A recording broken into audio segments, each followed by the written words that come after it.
Let me ask you something. When it comes to your money, who's really in charge? You might think it's you, but we're about to pull back the curtain on the hidden forces that are secretly pulling the strings on your wallet. Turns out, your brain has some other plans. No, really, think about it. When you decide to splurge on something, or when you put money away for savings, are you really the one calling all the shots? Or is it some ancient hardwired glitch deep inside your brain? Well, the answer is probably going to surprise you. All right, let's look at this. This is a real ad, a subscription offer from The Economist. You've got three options.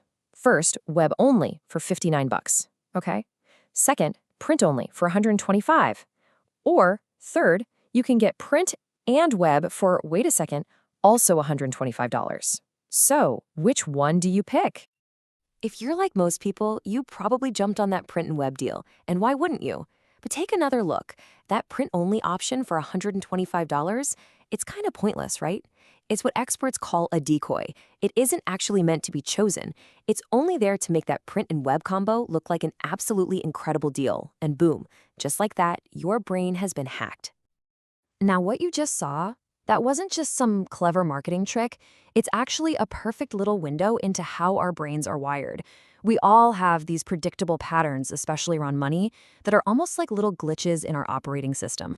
The official name for these glitches is cognitive bias. See, our brains are basically lazy, but in a good way. They're always creating these little mental shortcuts to save energy. The problem is, while these shortcuts are super efficient, they can make our financial decisions surprisingly irrational and, get this, predictable. And once you see the pattern, you can actually start to outsmart them. So, let's dive into the first of these glitches. This is one you have seen everywhere, even if you didn't have a name for it. It's called the anchoring bias. So here's how it works. The very first piece of information you get, especially a number or a price, becomes an anchor that gets lodged in your brain. And from that point on, every other price you see is judged against that first number, whether it makes any logical sense or not. I mean, think about this classic retail trap. You see a coat that was originally priced at $1,200. That's the anchor. Then, right next to it, you see the sale price, $400. All of a sudden, $400 feels like the deal of this century. The anchor completely changed your perception of value, even though, let's be real, $400 is still a lot of money for a coat. And once you see it, you'll notice this trick everywhere. Car dealers, they always show you that shiny, fully loaded model first to anchor your expectations high. Salary negotiations, whoever says the first number basically sets the entire playing field. Restaurants will put a crazy expensive steak on the menu just to make a $40 salmon look totally reasonable. Even that limit 12 per customer sign at the grocery store, it's an anchor designed to make you think you should be buying a lot of them. All right, onto a glitch that explains one of the biggest financial battles we all fight. That constant, nagging struggle between what we want right this second and what our future self really, really needs us to do. It has a fancy name, hyperbolic discounting. It sounds super complex, but the idea is actually simple. Our brain is wired to want things now. A small reward today feels way more valuable than a bigger, better reward that we have to wait for. This is literally the scientific reason we procrastinate on everything, from going to the gym to, you guessed it, saving money. Let me just ask you, would you rather have $100 right now in your hand or $120 but you have to wait a month to get it? If you feel that almost magnetic pull toward the instant $100, don't worry, you're not alone. That's your brain hardwired for instant gratification. Okay, but watch what happens when we just shift the timeline a little bit. Now, choose between $100 in a year or $120 in a year and a month. All of a sudden, the choice seems obvious, right? Most people easily pick the $120 now. How weird is that? The only thing that changed was time, and it completely flipped our decision, revealing this massive inconsistency in our logic. So we know these glitches exist in all of us. But where do our own, very personal money habits really come from? Well, the answer is probably a lot closer to home than you think. It's time to do a little digging into your own financial programming. Get this, studies show that a staggering 90% of our decisions are made on autopilot, completely guided by our subconscious. And who's the main architect of that subconscious programming? Our upbringing.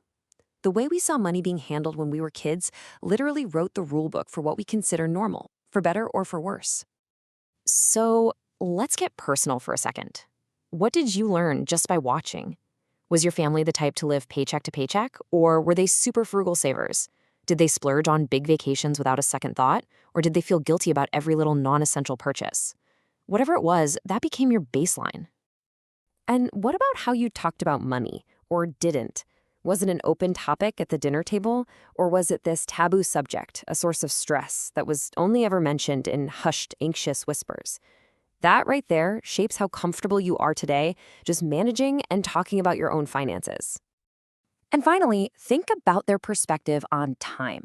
Were they all about planning for retirement in the distant future, or was their focus almost entirely on just making it through the current month? You can see how that would directly wire you for that whole now versus later trap we were just talking about, right? Okay, we have identified the glitches in the system. We've uncovered where they probably came from, so now we get to the most important part. What the heck do we do about it? Let's get into some real actionable strategies you can use to start rewiring your brain for financial success. Here are 3 super simple but seriously powerful hacks you can start using today. Number 1, make it tangible. In our world of credit cards and Apple Pay, money feels fake. Make it real again. Look at your actual bank balance every single day. 2, pay your future self.